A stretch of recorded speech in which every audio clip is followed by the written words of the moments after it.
இப்போ இதுல ரொம்ப சுவாரஸ்யமான விஷயம் என்ன தெரியுமா? விஞ்ஞானிகள் நம்ம பிரம்மாண்டத்தோட பேபி போட்டோவே எடுத்திருக்காங்க. ஆமாங்க, நிஜமாவே. WMAP அப்படிங்கிற ஒரு சேட்டலைட்டை வச்சு பிரம்மாண்டம் உருவாகி வெறும் 3,80,000 வருஷம் ஆனப்போ இருந்த ஒளிய அவங்களால படம் பிடிக்க முடிஞ்சது. இந்த ஒரு போட்டோவை வச்சு பிரம்மாண்டத்தோட ஆரம்ப கட்டத்துல அது எப்படி இருந்துச்சு, இப்போ இருக்கிற நிலைக்கு எப்படி வந்துச்சுன்னு நம்மளால புரிஞ்சுக்க முடியுது. சரி, அடுத்ததா நம்ம யதார்த்தத்தோட எல்லைகளுக்கு ஒரு பயணம் போலாமா? வாங்க, நம்ம பிரபஞ்சத்துல இருக்கிற ரொம்பவே தீவிரமான பொருட்களையும் அதோட எல்லைகளையும் பார்க்கலாம். முதல்ல கருந்துளைகள், அதாவது பிளாக் ஹோல்ஸ். அதுனா என்ன? அது ஸ்பேஸ் டைம்ல இருக்கிற ஒரு பகுதி. அங்க ஈர்ப்பு விசை கற்பனை பண்ண முடியாத அளவுக்கு ரொம்ப ரொம்ப வலுவா இருக்கும். எவ்ளோ வலுவானா, இந்த பிரபஞ்சத்திலே வேகமா போற ஒளியால கூட அதுக்குள்ள இருந்து தப்பிக்க முடியாது. அப்போ இது எப்படி உருவாகுது?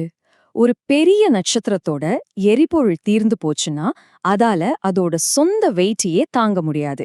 அப்போ ஈர்ப்பு விசை ஜெயிச்சு அந்த நட்சத்திரத்தோட மையத்தை உள்ளுக்குள்ளேயே சுருக்க ஆரம்பிக்கும். அந்த நட்சத்திரம் ரொம்பவே பெருசா இருந்தா அது ஒரு கருந்துளையா மாறுற வரைக்கும் சுருங்கிட்டே இருக்கும். அதோட அடர்த்திய பத்தி ஒரு ஐடியா வேணுமா? நம்ம சூரியனே ஒரு கருந்துளையா மாத்தணும்னா அதோட அளவை வெறும் 3 கிலோமீட்டருக்கும் கம்மியா சுருக்கணும். யோசிச்சு பாருங்க, அவ்ளோ அடர்த்தியானது ஒரு கருந்துளை.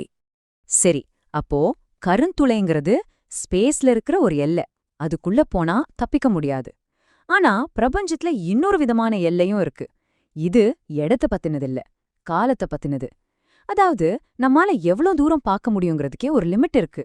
இது ஒரு கன்வேயர் பெல்ட் மாதிரி யோசிச்சு பாருங்க. ரொம்ப தூரத்துல இருக்கிற கேலக்சிஸ் எல்லாம் நம்மள விட்டு விலகி போற ஒரு கன்வேயர் பெல்ட்ல இருக்கிற மாதிரி.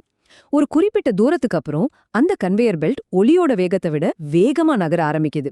அதனால அந்த புள்ளிக்கு அந்த பக்கத்துல இருந்து வர ஒளி நம்மள சேரவே சேராது. இதுதான் நம்மால பார்க்கக்கூடிய பிரபஞ்சத்தோட கடைசி எல்லை. சரி, இப்போ இந்த எல்லைகளையும் தாண்டி யோசிக்கலாமா? நம்ம பிரபஞ்சத்துக்கு வெளியில வேற உலகங்கள் இருக்குமா? அந்த மாதிரி திகைப்பூட்டுகிற ஒரு சாத்தியத்தை பத்தி தான் இப்போ நாம பார்க்க போறோம். கொஞ்சம் யோசிச்சு பாருங்களேன். உங்கள மாதிரியே பார்க்க, உங்கள மாதிரியே யோசிக்கிற இன்னொருத்தர் இந்த பிரபஞ்சத்துல எங்கேயாவது இருக்க முடியுமா?